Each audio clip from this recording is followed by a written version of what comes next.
자, 천재가 있으신 분 손 한번 들어주세요. 그분은 나가셔야 합니다. 교육은 보편성 속에서 생기는 것이지 특별한 것이라는 생각은 안 듭니다. 신동이나 천재는 놓아두어도 됩니다. 스스로 하기 때문입니다. 왜 흔히 그런 말로 천재는 절대 말을 안 듣습니다. 그냥 당신 소리쳐, 나는 내 거 할 거야. 그와 같은 사람이 무당입니다. 무당은 춤을 절대 배우지 않습니다. 그냥 절로 되거든요. 여러분들은 절대 모차르트 같은 사람이 되면 안 됩니다. 보통 평범한 사람들을 통해서, 그런 교육을 통해서, 그런 소통을 통해서 우리는 공유성을 넓히는 거지, 어떤 특정하고 대단하고 경천동지할 그런 사람을 위한 교육은 존재할 필요가 없다는 겁니다. 이야기에 앞서서 우리 수원대학교 대학원에 기타 페다고지가 개설된 것을 먼저 진심으로 축하드립니다. 쇼팽은 피아노의 달인이지만 가장 좋아하는 악기, 완벽한 악기를 기타라고 했습니다. 그건 이제 저희들 입장인데, 기타는 하풍인가 하면 바이올린이고, 바이올린인가 하면 하프입니다. 좋은 말로 진화가 아주 복잡하게 잘 된 악기입니다. 우리 인류 역사 4,000년 동안을 통해서 흥망성쇠를 갖춘 것이 기타입니다. 그리고 요즘 보십시오. 얼마나 우리는 많은 소음 공해 속에서 살고 있습니까? 내 품 안에 내가 껴안고 다리를 꼬든 펴든 발판을 놓고 치든 엄숙한 모양을 가지고 치든, 기타는 항상 내가 손버듬이 있는 핸드백 같은 그런 악기입니다. 이 공유성이 얼마나 큰지 모릅니다. 19세기 후반, 20세기 전반에 유럽에서 수십만 대의 피아노가 생산됐습니다. 자, 세고비아 이후 기타는 수십만 대가 아닙니다. 억입니다. 억. 제가 언젠가 지금은 없어졌지만 BBC 그 방송국에서 사회교육 방송을 며칠간에 걸쳐서 했는데, 거기 프리더스란 멘트를 그렇게 합니다. 이북의 공산당 간부들은 전부 기타를 갖고 있답니다. 그와 같이 폐쇄적인 나라도 그렇게 기타를 그렇게 마음의 악기로 사용했다는 겁니다. 그런 악기가 있다 보니까 어떻습니까? 활방미인이 되지 않습니까? 모든 악기, 모든 음악, 모든 장르, 모든 쇼맨십을 당하는 게 기타입니다. 자, 기타 자랑은 그만하도록 하고요. 자, 교육의 중요성이라는 것은 다시 조언 얘기할 필요가 없다고 생각합니다. 우리가 로마 신민시대 때는 평균 수명이 30세 이하였습니다. 질병, 전쟁, 기아, 가난 이런 것들로 하여금 그렇게 평균 수명이 30세 이하인 것이 자연사였습니다. 근데 우리는 조금 지나서 이제 불과 한 100몇십 년 전부터 자연사를 하기 시작해가지고 현재는 100세의 시대에 이르렀습니다. 그러면 우리는 어떤 관점으로 이 100년을 사는 인생을 어떻게 교육할 것인가라는 문제에 복잡합니다. 굉장히 중요한 겁니다. 우리는 악기를 하는 사람들이 일반적인 그런 교육 과정에서 가져왔던 한 18년 정도 되는 그런 교육 기간을 음악도 합니다. 그런데 지금은 대학 교육부터 하는 시대가 되었습니다. 그러니 일반 유치원 2년에서 초등학교 6년, 중고등학교 6년, 또 대학교 4년이라는 그 18년과 같은 그런 과정 속에서 사회에 나가서 직업을 얻고 한 인간으로서의 정체성 확립을 하면서 사는데, 음악도 마찬가지라고 본다면 4, 5세에 음악을 하는 수밖에 없습니다. 그런데 유감스럽게도 늦깎이로 하는 분들이 적지 않이 있습니다. 그렇다면 이제 삶을 바라보는 관점에서는 또 다른 측면으로 또 그걸 바라봐야 합니다. 어찌 조기 교육만 최고일까? 그것은 부단히 여러 가지 이유가 있지만 딱 잘라서 얘기하면 엘리트주의가 만들어내는 겁니다. 어떻게 쓰든지 모차르트를 만들려고 하는 겁니다. 어떻게 쓰든지 베토벤을 만들려고 하는 겁니다. 그러나 유감스럽게도 우리의 삶은 그게 아닙니다. 그래서 결국은 교육이라는 것은 무엇과 연계를 드느냐, 인간이 뭘까라는 본질적인 문제고, 이게 항상 상충되고 있는 문제인 겁니다. 100년 사는 우리의 삶, 수많은 그런 질곡 속에서 살아야 하는데 나는 어느 시기에 이런 음악을 택했다. 나는 다행스럽게도 이와 같이 부모를 잘 만나서 좋은 환경을 만나서 일찍 조교육을 보게 되었다. 그런 것들이 행운으로 작용하는가 하면은 불행으로 작용하기도 합니다. 그래서 교육이라는 것은 여러 가지가 함께 들어 있습니다. 교육 심리학, 교육 철학, 교육 생태학, 뭐 그 안에는 여러 가지 것들이 있겠죠. 작곡, 또 연주, 또 심지어 음악 환경들, 매니저먼트라든가 출판 여러 공인을까지도. 자, 그러나 음악 아까 오면서 다시 한번 제가 보니까 시일사변에 이렇게 백자 쓰고 시일사가 있고 밑에 나무 목자가 써 있었더라. 음악. 그렇게 수백 개의 그 줄이 있는 그런 소리가 나는 것들이 키워지는 것이 음악인데, 음악 하면은 우리는 상당히 비상적인 세계 속에 있습니다. 한번 제가 중에 한 분을 지목해서 한번 물어보겠습니다. 어디 저기 학생, 음악이 뭡니까?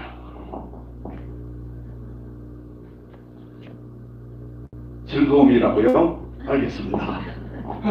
어디 저 학생 한번 해보시죠. 주관적인 생각을 객관화하는 것을 음악이라고 해요. 철학이라고요? 알겠습니다. 여러 가지 답이 있을 수 있겠죠. 음악이 갖고 있는 그 순기능은 한마디로 엑스터시라고도 얘기할 수 있습니다. 여러분도 잘 알다시피 쇼팽이 베겔에게 걸려서 피를 토하면서 쓸 때 그 피아노 앞에서 그 시를 부르는 사람들은 감탄했습니다. 베겔을 걸려야 되겠구나. 진짜로 그랬습니다. 그 시대에. 그 병약하고 창백한 얼굴로 그 건반을 두드려댈 때 그 속에서 영감이 터지는 음악이 나오는 거하고 베겔이 걸려야만이, 그런 고뇌가 함께 어린 그런 병이 걸려야 저렇게 아름다운 음악을 하는가 보다라고 여긴 적이 있었습니다. 음악이라는 것은 그와 같이 우리에게 주술적인, 마법적인, 신비한, 저 언덕 위의 지게 같은 그런 환상이라고 하는 그 부분이 없으면은, 그런 마력이 없으면은, 그런 신비감이 없으면 별 매력이 없습니다. 그러다 보니까 19세기 리스트, 18세기 낭만파 파가니니부터 기절초풍 연주가 시작된 거 아니겠습니까? 사람을 놀라게 해야 합니다. 심지어 미국에서는 어떤 사람이 연주를 하는데 그 무대 아래에 있는 객석에 한 아주머니하고 약속을 했습니다. 내가 막 몰아치다가 어느 부분에 가서 딱 이러면은 그대가 딱 기절을 해줘야 한다. 그런데 유감스럽게도 그 약조 몇 달러 주고 그렇게 하기로 약속은 그 부인이 자버렸습니다.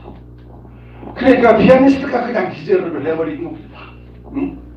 그러고 깨서 왜 당신 나하고 약속은 그 시간에 기절을 안 해줬어? 그러니까 그 말을 듣는 순간 여자가 기절을 해버렸습니다. 네? 그런 말이요. 자, 우리 삶에 부단히 어떤 우리의 근본을 흔드는 순기능이라고 말할 수 있는 그런 카타르시스를 주자고 하는 것이 예술의 본령이 아닐까. 그런 음악을 하기 위해서 우리는 수없이 많은 연찬을 합니다. 그런데 그 연찬의 과정 속에서 이게 큰 문제들이 생겨나는데 주입식 교육이라는 것이 문제가 생겨납니다.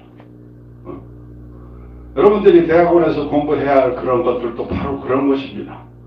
인간에게 있어서 자율성을 해치는 모든 교육은 폭력이라고 저는 믿어 의심치 않습니다. 질문을 자주 해서 건방진 사람이 있어야 하는 겁니다. 우리는 자식들을 누구든지 다 사랑한다고 합니다. 근데 자식이 뭘 사랑합니까? 거기에가 다 100원짜리 찐빵을 만들려고, 그 부모가 갖고 있었던 그 가치관을 아이들에게 주입하려고, 그것이 자기가 선험자로서 경험해보니까 그것이 최고다라는 믿음, 확신 때문에, 이런 어처구니 없는 고정관념 때문에 아이가 갖는 선택권을 망치는 겁니다. 교육에 있어서 가장 중요한 것이 저는 그것이라고 생각합니다. 선택권, 어떤 선택권? 사랑한다고 말하지만 어떤 선택? 아이가 스스로 자율적으로 하고 싶어 하는 것을 막는 거. 그러니까 어떤 사랑의 매도 저는 폭력이라고 생각합니다. 이러한 자율권, 그 속에서 우러나는 그런 자기 길을 모색시키는 거. 그것이 언제나 가장 교육의 바탕에 깔려 있어야 하지 않나. 특히 창발적인 이런 태도로 임하는 예술에 관한 그런 학문, 그런 교육, 그런 세계들은 분명히 그 아이가 내 마음에 안 들더라도 내가 눈높이를 조금만 내려서 그와 같이 소통을 할 때, 왜 그런 말 하지 않습니까? 선생이 싫으면 영어도 싫고 수학도 싫고 그렇다. 선생이 좋으면 어떻습니까? 그 과목은 바로 내 것이 되는 것이 아니겠습니까? 그래서 저는 사랑, 흔한 말이고 진부하지만 이런 자율권, 선택권이 언제나 가장 중시되는 바탕에서 그 다음에 하나하나 테크니컬한 교육적인 것들이 생겨나야 한다고 생각합니다. 1941년 인도 캘카타 고다무라 한 정글에서 싱이라고 하는 목사 부부가 전도를 갔습니다. 그런데 숲속에서 늑대들이 아이를 키우는 것을 발견하고 2살짜리 아이, 이름이 아마란가 그렇습니다. 7살짜리 까마랍니다. 소녀입니다. 그래가지고 그 둘을 구출해가지고 자기 고아원에 가서 교정을 시키기 시작합니다. 그런데 아마라는 1년 만에 죽고 까마라는 7년 동안 살다 갔는데 우리가 그들을 볼 때는 해부학적으로 분명한 인간입니다. 그런데 정신, 생태, 환경, 습속 이런 것을 보면 전혀 인간이 아닙니다. 우리 인간에게 있어서 미치는 정신교육이라는 것이 얼마나 지대한 영향을 미치는지, 오직 인간만이 모든 생물종 가운데 뇌신경학이 굉장히 발달했다는 거 하나만 본다면 일찍부터 바른 교육, 사랑이 있는 교육, 그 교육이 아니고서는 우리는 바람직한 그런 구현상, 교육에서 소위 말하고 있는 어디 가서든지 필요로 하는 사람, 환영받는 사람 만들기는 상당히 어렵습니다. 그리고 만일 이 자리가 이렇게 좀 텅 비어 있다면 여러 실험을 하고 싶었었는데 가장 빠른 길, 만일 제가 저기 있는 학생 보고 가장 빠른 길 오십시오 그런다면 그가 조금 머리가 좀 트인 사람이라면 아마 의자를 건너뛰어서 이렇게 왔을 겁니다. 그러나 보통 모든 사람들은 이 복도를 삥 돌아서 이렇게 오게 되어 있습니다. 여기에 두 가지 문제가 있습니다.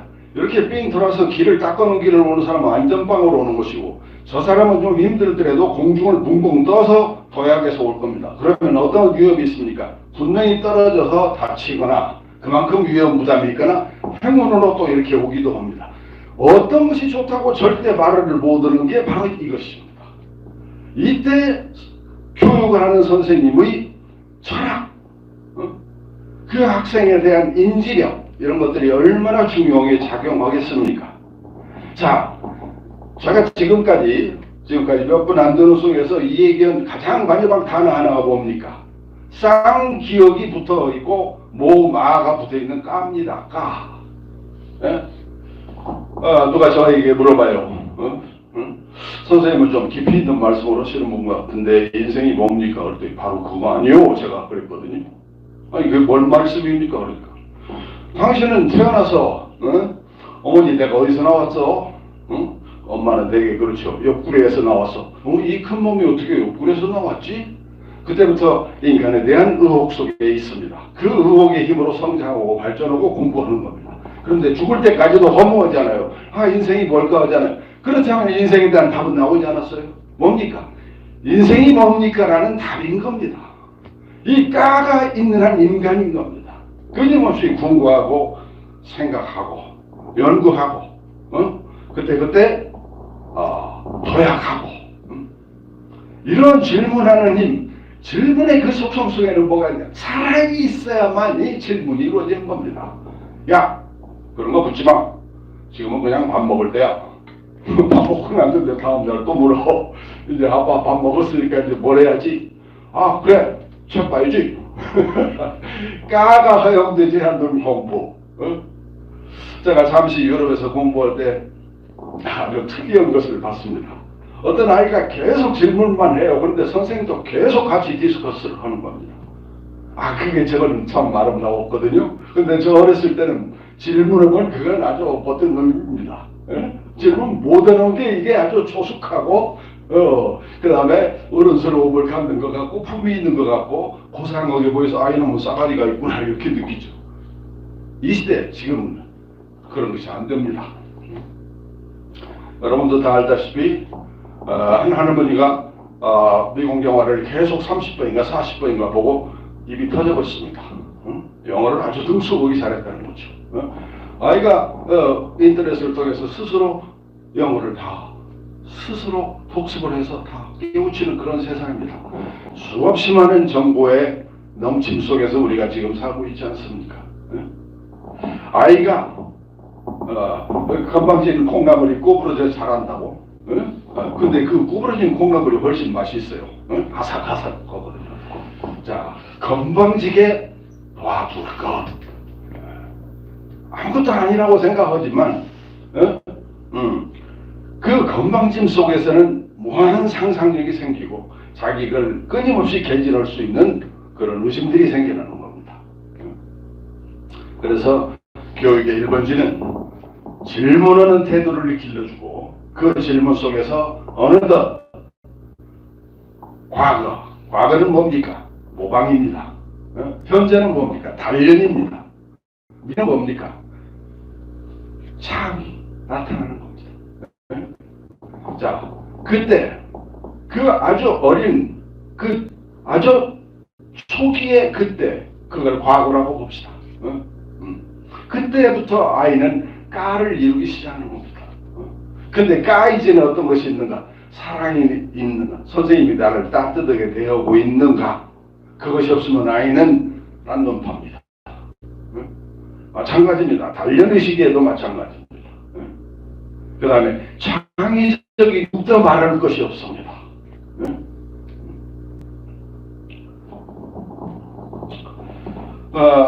제가 나름대로 좀 연구를 한 게 있어서 칠판에서 이렇게 했으면 좋겠는데, 예를 들어서 그런 겁니다. 이것 봐라. 에이, 아무것도 아니잖아. 아니, 잠깐. 으악! 사람 살려! 학생 나오게 해가지고 제가 여기에 써놨습니다. 처음에 이것 봐라 할 때는 메조포르테, 그 다음에 에이, 아무것도 아니잖아, 메조피아노, 그리고는 이제 콤마가 있습니다. 쉼표가 있고, 아니 잠깐, 스포르덴드가 나옵니다. 으악, 크레센도가 나옵니다. 사람 살려! 스포르티 시장도가 나옵니다. 그것을 하나하나 실험하고 싶었습니다. 그러면 이런 것들에 대해서 적극적으로 잘 개진한 사람 우리는 잘한다고 하지요. 그렇게 봐서는 안 된다는 겁니다. 이것도 또 다른 측면이 있는 겁니다. 그런데 어떤 사람은 이것 봐라, 에이, 아무것도 아니잖아, 아니 잠깐, 와, 사람 살려 이렇게 하면 남들이 웃죠. 에? 이 단어가 의미하고 있는 그 힘들이 굉장히 강한데도 불구하고 저 뭐 책 읽는 소리를 하고 있어. 좀 낮은 사람 아니야? 이와 같이 학부형들은 아이를 처음 데리고 왔을 때, 선생님, 이 아이가 재능이 있을까요? 그 다음에 밥은 벌어먹고 살겠을 거예요? 이런 질문을 의뢰 안 했어도 하고 싶어 합니다. 그러면 똑똑한 선생님은 아주 전파스를 읽고 와서 점을 딱 찍듯이 그렇게 말을 합니다. 아, 잘 될 겁니다. 등록을 해야 하거든요. 그러면 큰일 납니다. 우리가 갖고 있는 이 고정관념이 얼마나 무서운 거냐 하면은, 프라이머시 에펙트라고 해가지고 초두 효과라는 게 있습니다. 3초 안에 어떤 물건이든 어떤 사물이든 보는 순간 인상이 결정 나버리는 겁니다. 여러분들 그런 거 많이 느끼셨잖아요. 못 느끼면 사람도 아닙니다. 저 사람 키가 큰데, 저 사람 갈비신데, 근데 그 다음에 파생되는 단어들이 많습니다. 가르치니까 어쩐지 좀 음사는데 이런 것이 문제인 겁니다. 고정관념의 무서움이라는 게 바로 이런 겁니다. 아이들을 이제 막 태어나서 인상 이렇게 했는데 인성이 좋은데 이런 사람이 어디 있겠습니까? 말도 안 되는 짓을 어른들이 하고 있습니다. 교육자들도 하고 있고 또 아이 서너한테 똑같은 연령대 아이들을 놔두고 도화지에 색연필을 주었습니다. 이렇게 저렇게 그런데 얘는 피카소가 되겠어. 얘는 아무것도 아니네. 큰일 나는 겁니다. 교육자는 항상 아까 얘기했듯이 깔을 가지고 그 다른 측면까지도 들여다보고 가능성을 언제나 열고 그리고 끊임없이 가르쳐야 하는 거지. 천재를 가르쳐서 뭘 할 겁니까 도대체가. 내 말 듣는 그 찐빵 100원짜리를 가르쳐서 어디에 쓰겠습니까? 로봇을 만드는 것 자체는 교육에 쓰는 아주 치명타입니다. 질문하게 하는 교육자, 언제나 자기 자신을 질문시키는 교육자, 거기에 끊임없이 음악이 주고 있는 아름다움, 즐거움, 신비함, 마력이 계속 흐르게 유도시키는 교육자. 이게 서로 교육자와 비교육자가 사라져버리고 오직 함께 공존하는 그런 세계가 이루어지는 겁니다. 그럴듯해요, 여러분? 그럴듯해요? 좀 그렇다고 해줘봐요. 네. 할 말이 너무 많으면 아무 말도 못해.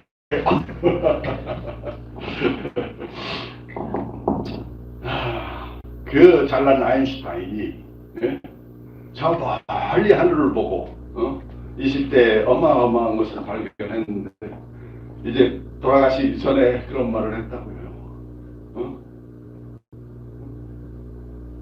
내 속에 별이 있는 건 못 보고 엉뚱 깽뚱한 먼 별만 찾아서 그렇게 헤맨노라고. 돌이켜보니 허무하다는 거예요. 자기 발견을 하는 거.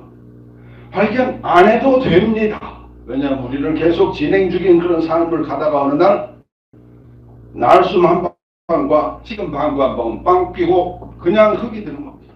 언제 죽을지 모릅니다. 진행형을 갖지 아니하면은 매일매일 충만한 삶을 살 수가 없습니다. 저도 수시로 그런 고뇌에 빠져 있습니다. 어떤 누가가 어떤 결단을 내렸을 때 그것이 과연 올바른가 하고 질문함과 동시에 나는 그런 것들에 대해서 숙고하고 있는가, 계속 질문하고 있는가. 질문이 저를 지금까지 있겠습니다. 여러분들도 마찬가지입니다. 그것을 자주 하느냐 자주 돌이켜보느냐 그 차이 하나밖에 없습니다. 현명함, 어리석음은 바로 거기서 결정을 합니다. 내가 잠깐 보류해놓고 있을 때 그것은 나에게 지평을 새로 열어주고 다른 각도로 그것들을 보게 하는 것입니다. 이것 자체가 바로 삶입니다. 교육은 교육이라고 불리워질 수가 없어요. 살아가는 그것이지, 고뇌하는 그것이지, 질문을 함께 가지고 함께 어깨 두둑거리면서 의지하면서 그렇게 사는 것이지. 여러분 사람이 참 어떻게 생겼습니까? 이 짝대기 하나 빼버리면 그냥 자빠져버려요. 서로 기대고 사는 건데 배우는 사람 없는데 가르치는 사람이 어디 있으며 가르치는 사람 없는데 배우는 사람이 어디 있겠어요. 근데 우리는 항상 그걸 우열로 보는 게 이게 큰 문제라니까요. 그래서 저는 악기를 가르칠 때도 악기를 놔두고 그걸 넘어가는 사람이 있으면 그냥 당장에 그냥 한마디 합니다. 어떻게 자기가 마음을 싣고 자기의 모든 고뇌를 다 표현하는 그 악기를 어떻게 넘어갑니까? 이 더러운 발로. 제가 아는 한 마에스트로가 스페인에서 진즉부터 에네제르소 콩쿠르 1등하고 아주 그 스페인에서 유명한 마에스트로인데 제가 아는 동생 한부 하나의 딸이 어떻게 그 선생님과 조인이 돼가지고 허락을 받았습니다. 입문을 하는데 첫날 악보를 딱 펴는데 보니까 복사 악보야. 오늘 안 가르쳐. 복사 악보를 안 씁니다. 그 다음에 악기 들어봐. 그러는데 이상하게 들으니까 아니야. 이건 이렇게 들어야 돼. 내 위에 마에스트로 러시아에 있는 그 선생님이 나도 그렇게 가르쳐줘서 이렇게 들고 이렇게 놓고 해야 하는 거기에서 그 아이가 크게 고무받습니다. 뭐 어떤 걸 고무받냐? 내가 선생님 문을 열고 들어오는 순간부터 나는 음악이 시작되는 거다. 손짓 하나, 눈 하나, 이렇게 그 곡을 하나 쓰기 위해서 어마어마한 노력을 한 음표 하나하나에 피땀을 흘려 쓴 그 작곡의 작품을 연주하기 위해서 또 그의 상어는 그런 소리를 내기 위해서 명장들이 천신만고로 그 악기를 만든 그 악기를 내 손에 딱 잡고 치는 순간 감탄이 나와야 하는데 함부로 해버린다는 겁니다. 예? 너무나 신성하고 엄숙하고 굉장히 고약한 문제도 발생시키지만 필요한 것들은 그런 겁니다. 그것도 역시 사랑인 거 아니겠습니까? 마음을 넣는 거 아니겠습니까? 예? 그래서 옛날부터 어른들이 일거수 손 한 번, 발 한 번 움직이는 법은 싸가지가 있는가 없는가 안다고 했는데 어찌했든 그와 같이 제가 언젠가 70년도에 명동예술극장에서 기타를 독주하는데 첼로조 곡 3번을 기타로 편곡되기 위해서 전곡을 연주한 적이 있습니다. 근데 그 곡을 더 잘 알기 위해서 작사에 가가지고 첼로를 뒤늦게 사서 첼로를 연습을 했습니다. 그걸 어떻게 하면 좀 더 본령에 가깝게 연주를 할 수 있을까? 그런데 저를 의학시키기 하나 있었습니다. 카잘스는 프라도 박물관 마드리드 뒷골목에 있는 헌책방에서 어느 날 우연하게 첼로조 곡 6번이라고 하는 필사본을 발견합니다. 그리고는 저 같으면 그냥 다음날 연주를 해버리겠는데 25년을 기다려서 그것을 세상에 발표합니다. 이와 같은 겁니다. 그렇기 때문에 카타르시스가 나오는 겁니다. 카타르시스가 뭡니까? 여기 있는 여러분들 마음이 다 천개만개입니다. 각자 분들마다. 그만큼 우리는 무한세계를 갖고 있으니까요. 근데 만약 저분이 10개다. 그러면 10명이 있다 그러면 100개잖아요. 생각이. 그럼 100개는 벌써 1000개가 넘어갑니다. 1000개의 생각을 한순간 음으로 잡아다니는 게 음악입니다. 그 한순간에 농축하는 동안 저는 어떻게 이걸 마련하고 연찬하고 습득을 해야 하는가? 너무나 많은 것들이 있습니다. 이 속에는. 제가 오늘 상당히 인문학적인 그런 접근을 하려고 좀 메모를 했는데 두서없게 되긴 됐습니다만은 어쨌든 마음을 울린다는 그런 예술의 본령 그리고 그것을 하나로 우리를 유연시킨다는 그 힘 하나 그것이 교육의 가장 근본 이유라는 겁니다. 그리고 학생들이 안 된다고 소리칠 때 같이 선생님도 이걸 어째 나도 안 되면 좋겠어 같이 소리쳐야 합니다. 나무에 한다 그 말입니다. 안 돼? 연습해. 이거 아니거든요. 마에스트로라는 것은 자기를 정복한 사람을 얘기하는 겁니다. 교육자들은 전부 마에스트로인 겁니다. 여러분들에게 묻고 싶은 것은 여러분들이 지금 교육자가 이렇게 묻고 싶습니다. 그렇다고 말을 해야 합니다. 그 순간 그분들은 교육에 대한 책무감을 갖게 될 수밖에 없습니다. 연주가일 때 연주가인가 물었을 때 그렇습니다. 이래 말할 줄 알아야 합니다. 그런데 아니거든요. 왜 아직 세고비아나 라우마니노프나 그랭굴드나 아직 안 되었거든. 언제까지 해야 그렇게 되는데 내가 제가 언젠가 저기 스페인의 북쪽 산탄데르 미양 콤포스텔라에 이제 장학생으로 이제 참가를 했는데 저 미국 캐나다에서 온 학생 하나가 어떻게 하면 선생님 세고비아 같이 될 수 있습니까? 그러니까 우리 선생님이 뭐라고 했냐? 세고비아로 태어나라. 그러니까 말도 안 되는 소리 하지 마라. 그 뜻입니다. 아니 할 게 없어서 저 사람 같이 하고 싶다. 비교되는 순간 이미 로봇가 되는 겁니다. 비교되고 저 사람처럼 되고 싶고 그것은 이미 아까 얘기한 인문기 모방 때 끝나버려야 하는 겁니다. 존경하는 사람이 하나 있기는 있어야 하거든요. 나를 사랑해주는 사람이 하나 있긴 있어야 하거든요. 내 마음을 같이 나눌 사람이 있긴 있어요. 그게 인문기에서 끝나야 하는 겁니다. 그 다음에 연찬 때는 모방과 단련이 같이 융화되어져야 합니다. 이때는 이제 사뭇 미의식도 같이 높아져야 합니다. 저기 상당히 깊숙한 질문을 던져줘야 합니다. 너 자신이 뭔지 한 번씩 생각해봐. 선생님도 나 자신에 대해서 생각해보거든. 이게 상당히 무거운 무게로 다가오는 겁니다. 네가 지금 이와 같이 15, 6세 이와 같이 질풍노도로 뛰어다니는 것은 네가 의혹이 너무나 많기 때문에 그것을 모두 다 상관하고 싶어서 그렇게 천방지축으로 뛰는 거야. 더 좋아. 광풍노도로 뛰어다녀야 돼. 세상은 의혹투성이고 봐야 할 것 투성이고 갖고 비비고 쓰라한 것들이 꽉 차 있거든. 그때 하나의 질문, 인생이 뭘까라고는 그런 질문이 창발적인 태도를 만들어내고 나는 나라의 그 일을 가겠다는 자기 실현이 싹트기 시작하는 게 뭐냐? 아까 얘기한 성취의 단계입니다. 네? 4, 5세에 음악을 시작해가지고 성취의 단계 이랬으면 20세가 됩니다. 남들은 대학교 나와가지고 직장 다니고 뭐 어떤 때는 뭐 장가도 가는데 어찌 음악하는 사람들은 꼭 늦깎이로 30, 40이 돼야 된다는 법이 어디 있습니까? 똑같다니까요. 네? 그런데 이 인문기 때 가장 중요한 것은 아까도 논의 얘기한 바와 같이 관심과 사랑과 소통이고 달릴 때는 조그맣지만 의심을 던져주기 시작하면서 현상을 바르게 바라보기입니다. 현상을 다시 바라보기. 자, 내가 여기서 강연 때 가끔 그런 질문을 던지기도 했었는데 제가 묻습니다.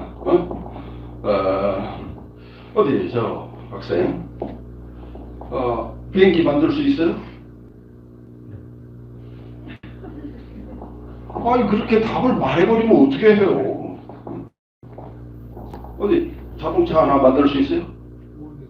모르겠습니다. 또 저기 자 여자 투피스 좀 만들 수 있어요? 아니요 모르겠습니다. 예 그랬습니다. 이걸 제가 분별하자는 게 아닙니다. 예술이라는 건 창발적인 태도를 요구하고 있기 때문에 할 수 있다라고는 가정이 항상 있어야 하는 겁니다. 어떻게 무엇을 할 수 있다? 나는 내 속것을 겉으로 나타낼 수 있다. 그 겉은 뭐냐? 저 사람은 노란색이다. 나는 빨간색으로 할 수 있다. 근데 저 사람도 빨간색이야. 그러면 나는 노란색과 빨간색이 합쳐진 황갈색을 만들어내겠다라는 그런 할 수 있다라는 것이 생겨나야 합니다. 어떻게 세고비아가 계속 나와서 세상 천지가 전부 세고비아하면 세고비아가 유명하겠어요? 아니거든요. 저는 옛날에 기타 들고 다닐 때 밤에 어디 캬바레 가십니다 하는 그런 소리를 가끔 들어가지고 아주 그냥 눈을 흘기고 그랬거든요. 나는 클래식을 하는 사람인데 말이야. 그런 저질 악기를 나중에 알고 봤더니요. 제가 고속버스를 타든지 어디를 가든지 하면 꼭 나오는 것들은 그런 클래식이 아닙니다. 전부 니나노 트로트입니다. 그러면 어떤 때 화가 나면 운전수하고 싸우기도 합니다. 좀 꺼달라거나 줄여달라거나. 근데 말을 대체로 안 들어요. 나중에는 어떻게 하겠습니까? 제가 녹아야지. 그래야 제가 큰 사람이지. 그래서 열심히 들어보니까 이미자도 좋고 조용필이도 좋고 다 좋더라고요. 저희 형님이 저기 지방에서 그 청년 학생교관 관장으로 계셨는데 첫날 이미자 왔는데 4시간을 연습을 하더래요. 4시간을. 제가 어느 또 그러러 갔더니 조용필이 그 악단 속에서 그 퍼쿠션을 치는 사람인데 보통 8시간 이상을 연습을 하고 친구들 만나면 수다를 피느라고 연습이 안 되니까 혀를 바깥으로 깨놓고 바닥에 찧어가지고 혀를 끊어버린 사람도 있어요. 그렇게 절치부심하는데 내가 갖는 가치관으로 이것만 이런 것이냐고 저것은 이렇게 보는 것 이것이 머리를 굉장히 핍박하고 자기 실현을 아주 망치는 겁니다. 응용성이 없어져 버리는 거죠. 머리를 아주 철저히 콘크리트 법칙으로 만들어내버리는 사람. 이 사람은 굉장히 강압적이고 카리스마는 있을지언정 자유롭지를 못합니다. 절대 편안하지를 못합니다. 이 세상에서 우리가 사는 동안 어떤 환경, 어떤 삶의 질 속에서 살더라도 나를 항상 여유롭고 넉넉히 바라보게 하는 것처럼 행복한 게 어디 있겠어요? 이 점을 생각을 해서 교육자들은 언제나 그와 같은 입장에서 공부를 해야 합니다. 베토벤은 속에 있는 게 겉으로 나와야 한다고 항상 주장을 했지 않습니까? 그게 예술가거든요. 그 예술가를 만들어내는 사람, 그게 교육자 아닙니까? 피카소는 잘못된 사람은 모방을 하는데 진짜 베개는 훔쳐버린다고 했어요. 네? 저 사람이 그걸 못 갖게 나만 갖게 훔쳐버린다. 네? 아, 재밌는 말이죠. 네? 이런 그 고난에 찬 깊은 그런 퀘션마크 속에서 공부하다 보면 장성옥 같이 양반이 그 알아주지 않는다고 젓가락으로 자기 눈을 찔러버리기도 하고, 그렇잖아요. 장옥지 선생 얼마 전에 돌아가신 그분은 어렸을 때 자기 이모가 의탁되어서 살았는데 그림 그런 거 환쟁이니까 하지 말라고 그러니까 눈물을 흘리고 그러는데 떨어진 그 눈물로 바닥에서 발가락으로 그림을 그렸다고 하잖아요. 그런 걸 운명이나 팔자로 여기면 안 됩니다. 그렇게 만들어지는 거거든요. 잘 못 부는 나팔수들을 데다가 멋진 관이라를 만드는 게 그게 성취감이 있잖아요. 상반적인 태도를 갖는 거, 그것은 자기를 들여다보는 것이고 성난 의혹과 고뇌로 다시 한번 돌아보는 겁니다. 자, 저기 학생, 뭐가 제목입니까? 기타. 그렇습니까? 기타 공부할 때 대개 외국악보죠. 외국악보잖아요. 그러면은 대개 이제 우리가 뭐 스페인어, 독일어, 프랑스어, 그다음에 브라질, 포르투갈어, 뭐 영어 이렇게 있잖아요. 그러면 그걸 공부하려면 제목부터 찾겠죠. 제목이 영어로 써 있다면은 영어 사전이 필요하죠. 독일어로 써 있다면 찾습니까? 솔직히 말해주세요. 예? 예? 크게. 구글에 검색해요. 구글에 검색. 저는 수업을 할 때 아까 얘기한 그런 5가지 사전을 첫날 가져오는 숙제를 내줍니다. 남의 나라 글을 보는데, 그리고 학생하고 같이 찾는 경우도 있습니다. 찾는 동안 얘는 그것에 대한 준비를 합니다.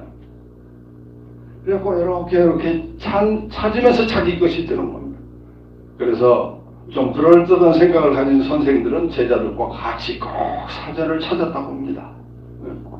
그 다음에 너 28마디 3박 한번 쳐봐 그러면은 어떻게 찾습니까? 마디수도 안 쓰고 합니다.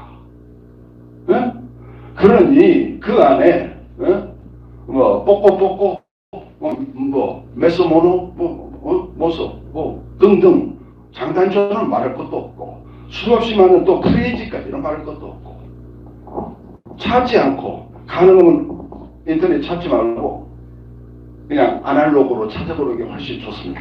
제 경험으로는 그래요. 이게 익힙니다. 이게 공부가 아니에요. 이것은 이게 첫 수업입니다. 첫 수업부터 그와 같이 차근차근히 제일 위에 있는 게 제목이야. 그 다음에는 작곡가가 있어. 그러면 작곡가가 언제 사람인지 알며 어째서 이 곡을 썼는지 찾아봅니까?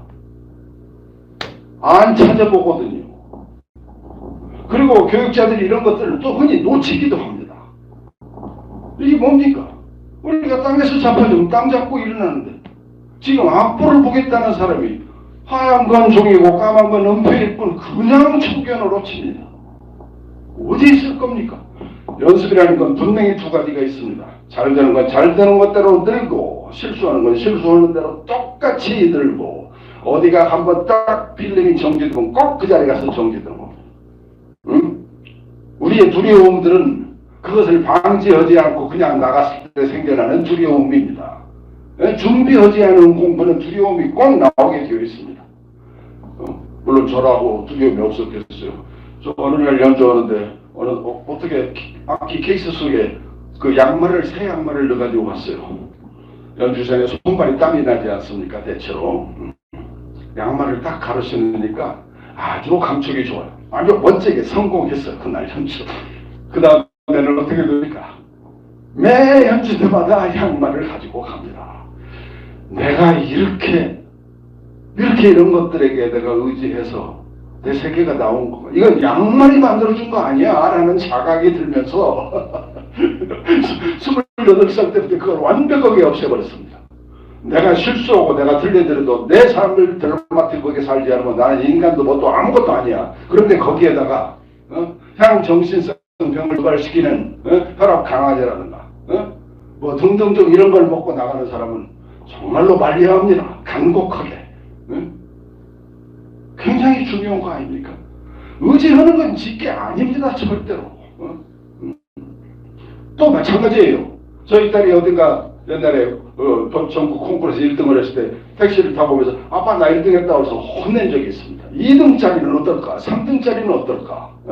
왜? 저는 딸아이가 큰 마음을 갖기를 원했습니다. 1등보다는. 그런데 어떤 때는 제가 고집을 피우고 싶을 때 큰 말로 이 얘기하니까 제가 저버리는 경우가 있어서 괜히 그런 말 했다는 생각이 들었습니다.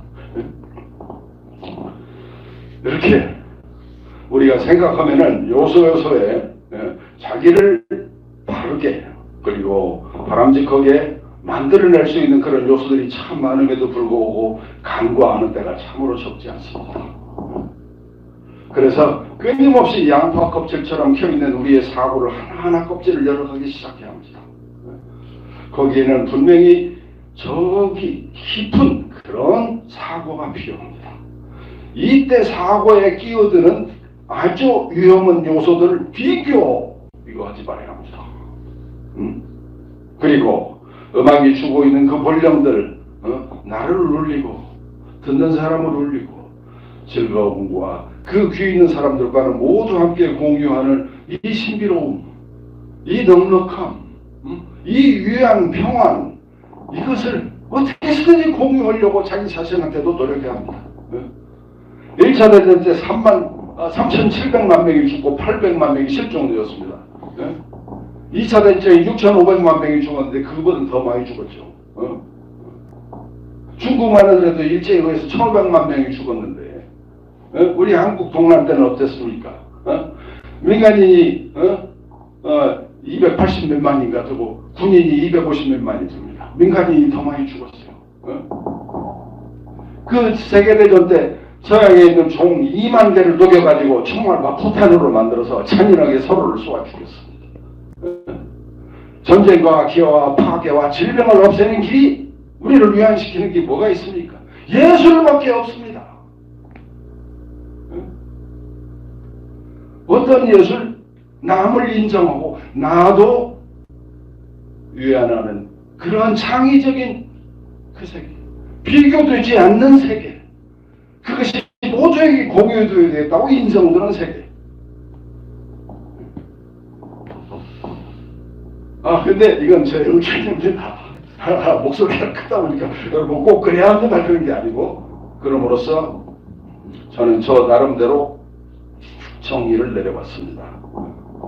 예술가는 계몽정신이 아주 뚜렷한 사람이다. 계몽정신, 뜬구름 잡고 고착되고 고정관념과 그 다음에 전통과 의례와 속박에 의해서 나왔던 모든 인습을 다 내려놓고 다시 한번 바라보게 하는 그런 계몽정신을 가진 소유자들만이 예술과 가까이 있다. 그런 사람들은 예술을 현재 하지 아니하더라도 예술가다. 정치도 예술적으로 한다면, 폴란드가 공산국가로부터 이 탈피르도서 자유국가로 진영되었을 때 수없이 많은 예술가들이 같이 정치에 참여했다고 해서 참 멋지게 나라구나 그런 생각을 했습니다. 그런데 여러분 시간이 얼마나 됐습니까? 56분입니다. 그렇군요. 아쉽네. 할 말은 참 많은데. 자, 그러면 저만 얘기하는 게 아니고 여러분들이 들으면서 그 눈빛 속에는 질문도 있기 때문에 같이 서로 한번 토론을 해보는 시간을 갖기 위해서 누가 질문하실 분 한번 얘기해 보시죠.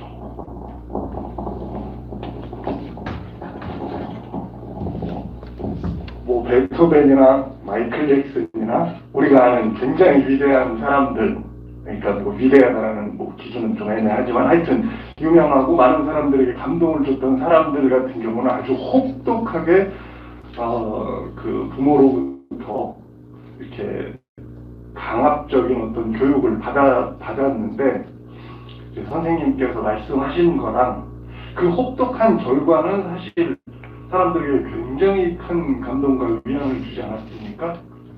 네, 그래서 그 꼭 교육의 어떤 방법이라는 것이 강압적이어도 그런 것들이 나올 수 있지 않을까라는 생각을 그냥 한번 얼핏 해봤는데, 뭐 저도 이렇게 정리가 되는 생각은 아닌데 무슨 말씀이신지는 알겠습니다. 네.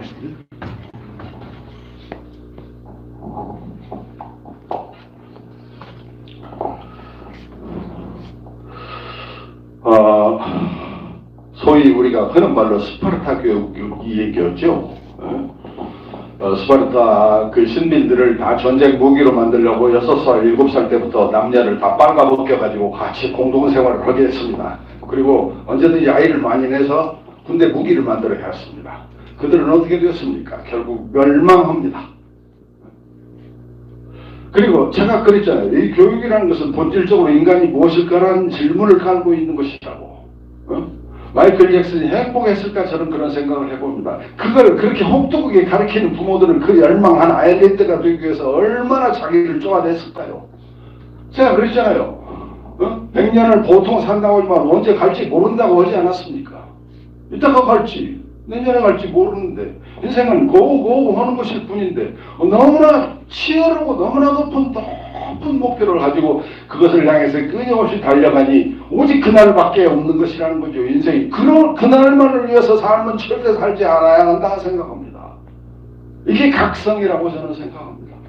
매 순간 행복하기, 밥 잘 먹고 잘 자고 지금 만난 사람과 하나 되기, 연습 시간 두면 연습하기, 자연스럽고 넉넉하게 흐르는 힘이 얼마나 유장한 힘과 강한 힘을 갖고 있는지 사람들을 미처 모르고 눈에 나타나는 가시적인 그 반짝거림만 바라보고 있습니다. 여성들이 뭐죠? 반짝거리는 그 동글동글한 옷, 반짝이 옷 많이 입고 다니죠. 반짝거리고 싶어서. 저는 반짝거리지 않기를 바랍니다. 무지개같이 그렇게 둥근 삶을 살기를 바랍니다. 그 속에서 자기만의 삶들을 모두 다 인정해주는 그런 삶을 살기를 바랍니다.